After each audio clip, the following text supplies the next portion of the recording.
So, even though I don't really use Twitter as much nowadays as I used to, I was recently tagged in and brought into a conversation on Twitter by two of my very good YouTube buddies and fellow Metroid fans, Super Metal Dave 64 and Joey Ferris. Now, the nature of this conversation, as you could probably imagine, did have to do with Metroid, and the overall high-level kind of summary of what the conversation was about was a bit of a debate regarding Metroid Prime 4 potentially getting a cross-gen release on the Nintendo Switch 2. Not a backwards compatible release with the Switch 1 version, but in theory, a version or a definitive edition of the game that is unique and specific to the Switch 2 that would hopefully feature enhanced graphics and sound and gameplay and all that good stuff.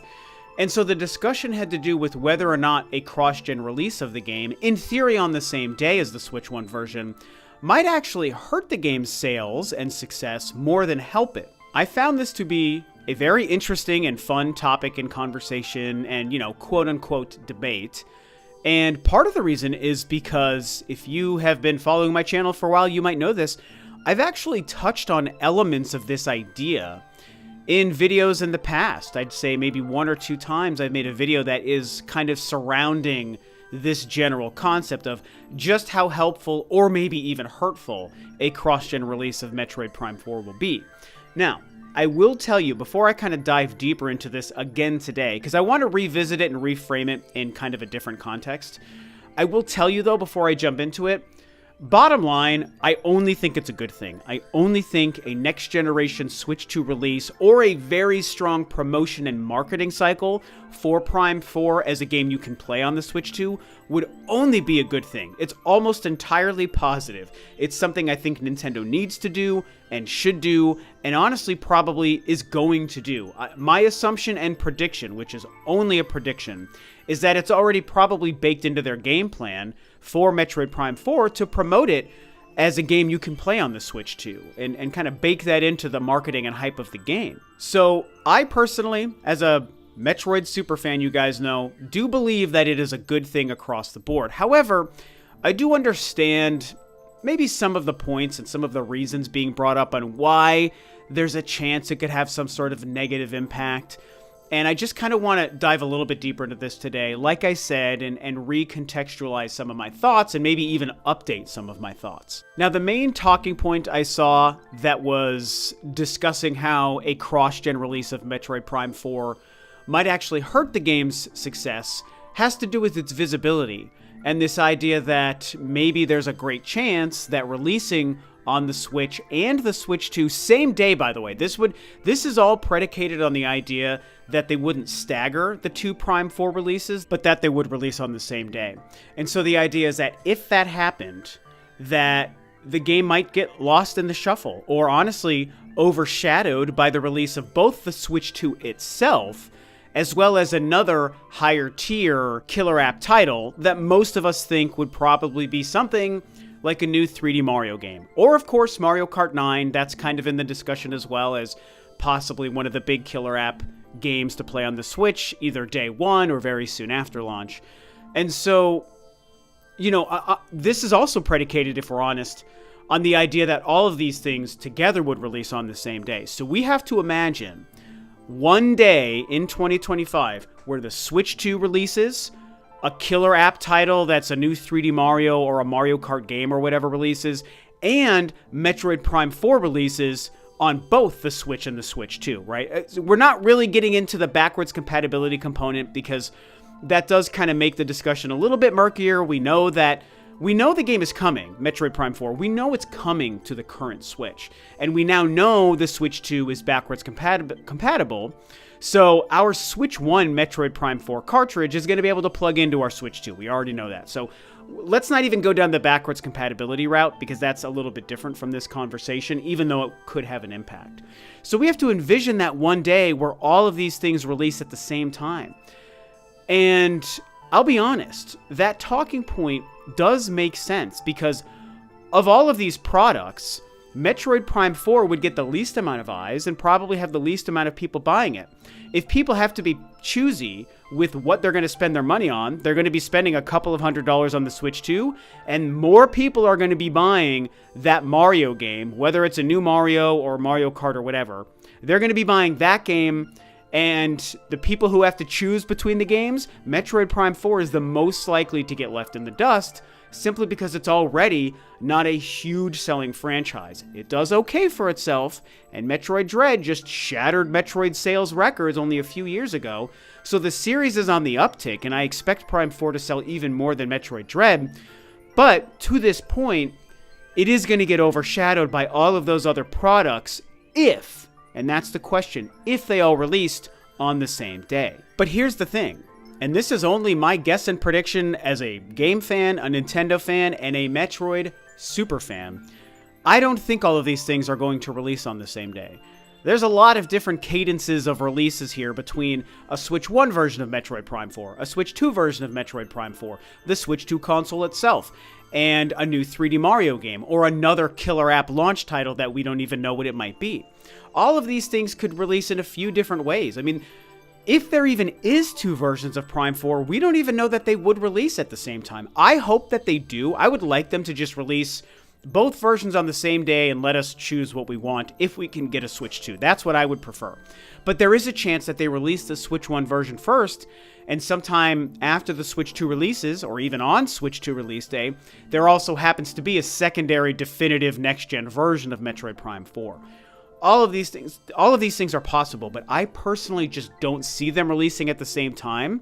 I think we're looking at a different release schedule, which means I think that the Switch 2 will only help Metroid Prime 4's sales. Now, for a long time, and I'm talking probably well over a year, I have been saying, and by the way, that means even before we saw Metroid Prime 4 gameplay in June of this year. So for over a year, I've been of the belief, and I've been sharing this prediction, that I think Metroid Prime 4 makes for a good launch title, the killer app launch title for the Switch 2, because it would both help the game, and I do think it would help the Switch 2 because of it being a sleeker, kind of more adult-centric shooter kind of experience. And so I thought that there was a good reason for all of that to happen, and that's kind of been my prediction. Now, I will admit, I'm kind of starting to change my tune. As time has gone on, I'm sort of updating my thoughts and my opinions and my guesses. And while I still think it's possible, and I do personally believe in the potential of Metroid Prime 4 being a killer app launch title for this next generation, I don't really think that's going to happen now. I've kind of changed my tune, and I'm feeling more and more every day like a new Mario game really just makes the most sense. Launch the Switch 2, your next generation console, with your biggest franchise, your mascot IP, especially if it's a new 3D Mario game as opposed to a Mario Kart game. Even though, yes, Mario Kart sells more than Mario games, but it's multiplayer focused, and I think that there's a huge benefit to getting a new single-player Mario game out at launch, and Mario Kart 9 can release maybe like during the holiday next year. That to me makes a lot more sense. Either way, you release it with something as big as a new Mario game, and then, similar to what they did with the Switch, only a few months later, let's say anywhere from 3 to 6 months later, your next big exclusive IP franchise or title releases, so that you kind of stagger. You get a huge release on day one, and then only a few months later, we get the second new release to look forward to. This is what they did with the Switch in year one as well, by the way. I think that second title makes a lot of sense to be Metroid Prime 4, and I think it could even line up with a double release of the Switch 1 and Switch 2 version of the game. In my opinion, doing that would eliminate the whole concern about the game being overshadowed by another bigger game like Mario, and it would still bring in the Switch 2 as a next generation console to add more hype, more visibility, more excitement, and yes, even more sales to Metroid Prime 4.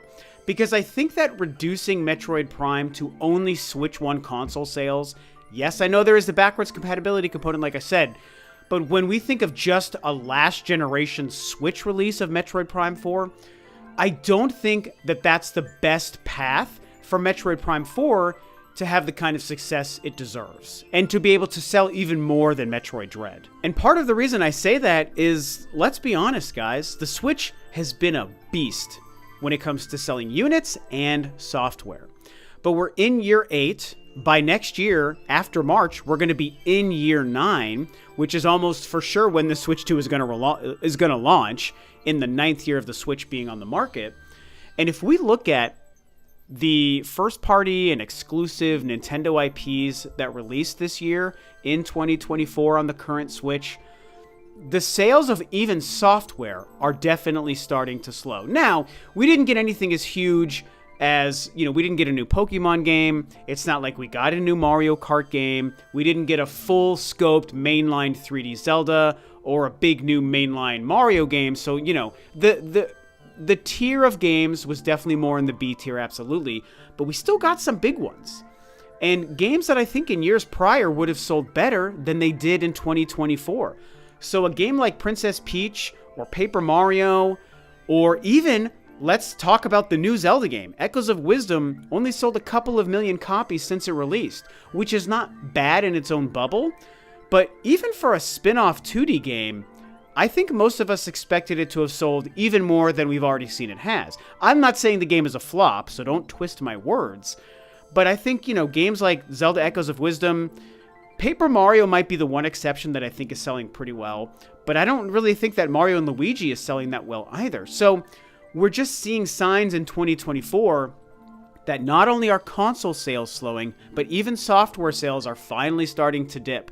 So Metroid as a franchise already isn't a massive seller. Metroid Dread kind of blew the doors open and became the best-selling Metroid game of all time on the Switch a few years ago, so that's a huge win for the franchise. It's trending upward, and I expect Prime 4 to do even better. But even the best-selling Metroid game, Metroid Dread, only sold like 3.2 million, which is, again, great in its own bubble and great for the franchise, but it's not massive. It's not a 10 million unit selling kind of a franchise.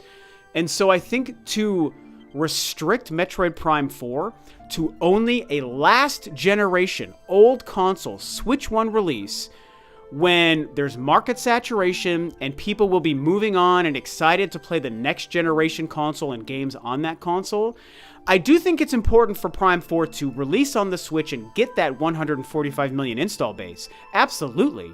But I think to reach its full sales potential, it also needs the Switch 2. It needs the hype of the next generation, and specifically, if possible, the hype of a better looking, better performing, fully featured next generation version of the game. So, for Metroid fans, this is definitely kind of a charged topic, and I clearly had a lot of thoughts. I've shared them in prior videos. Here I am sharing newly reframed and updated thoughts in this video, right? Because it is an interesting topic, and none of us truly know what the best course of action is or what Nintendo is going to even do. There is a chance all they're going to do is release a Switch 1 version sometime next year, rely on us to play it on the Switch 2 via backwards compatibility. Maybe there's no upgrade on the Switch 2 at all for the game, which would be disappointing.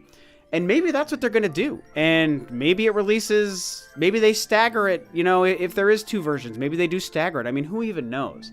But these are kind of my thoughts. And it ultimately boils down to, I understand some concerns people may have about Prime 4 getting overshadowed on the Switch 2 by bigger games like a new Mario game, a Mario Kart game, maybe even a Pokemon game, or who else knows what else there might be out there that would overshadow Prime 4. It's understandable. I get it. But personally, I only see positives. I only do. That's all I see is nothing but positives. You give me a list of pros and cons, there's like one small con and then a list of like 20 pros. And you've heard me explain why. Things have to happen the right way. Don't release the Switch 2, Prime 4, and a new Mario game on the same day. If that doesn't happen, I think everything is golden for Prime 4 and it's going to have the best sales success ever. If Nintendo does do the one thing I think they shouldn't do by releasing them all together, I mean, Prime 4 I don't think is going to flop between the Switch and Switch 2. There's no way it's going to flop. It's going to sell a couple million and it's going to be great. But I do think that making it like this Nintendo D-Day, where there's a Switch 2, a Mario Kart, a Mario, and Prime 4 all on the same day, yes, Prime 4, specifically on the Switch 2, will get left in the dust. I do believe that. So provided that one terrible scenario doesn't happen, I think Prime 4 will be successful. Even if it is the launch title for the Switch 2, and Mario comes a few months later, even if they do that, I just think that the next generation Switch 2 hype is nothing but a boost and a good thing for Metroid Prime 4 and the series itself. And I also believe that Nintendo knows that, which is why I think it's part of their plan.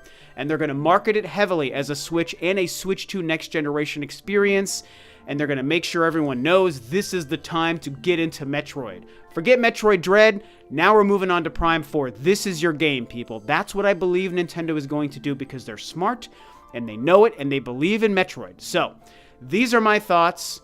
Thanks for watching, guys. And that's about it.